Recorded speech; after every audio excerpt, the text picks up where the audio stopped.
اوعى تنسى دايما نصيحتنا ليك ان انت كمان لازم يكون عندك اراده التغيير من جوه نفسك. يعني انت اولا تسال الله الهدايه والتوفيق، ده لازم تساله. يعني اوعى تنسى الحكايه دي، لانك لو انت فاكر انك انت بحاجه تانية، يعني لو انت فاكر ان بفضلي انا او انا هقدر اساعدك، يا ابني كان نفع نفسه زي ما هو بيقولوا.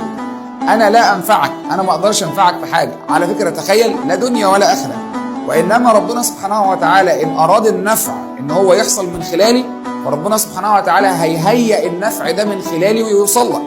مش بس كده، انت نفسك على المستوى العام لازم تبقى عارف انت بتعمل ايه. هدفك لازم يكون واضح، خطواتك وتنظيمك لوقتك لازم يكون واضح. بطل شكوى حتى وان كان عندك مشكله. ما تقعدش تشتكي لده وتشتكي لده، لان هو في الاخر هيقول لك ايه؟ هيقول لك يا اما معلش، مش هيديك الحلول اللي هي الناريه. مفيش حاجه اسمها كبسوله النجاح ولا روشته النجاح، مفيش حاجه اسمها كده، والا كانت كل الناس نجحت واستخدمتها. وانما يا جماعه كل واحد فينا باذن الله ناجح بطريقته، وطريقته دي اللي ربنا سبحانه وتعالى هيهديك ليها. وربنا سبحانه وتعالى بيقول لك لو انت عايز تفهم الموضوع ده، وان تطيعوه تهتدوا. يعني انت لو اطعت ربنا هو هيهديك سبل النجاح في الدنيا وفي الاخره. فانت بعيد ليه؟ قرب لربنا سبحانه وتعالى. قربك ليه باذن الله هو اللي هيوفقك لكل شيء. هيحس ان انت مطمئن. سيبك بقى من الناس دعاة الحاجات السلبيه، لان احنا بنسمع سلبيات كتير. حتى احنا لما بننزل اي فيديو على اليوتيوب تلاقي ناس كاتبالك معرفش كلام غريب.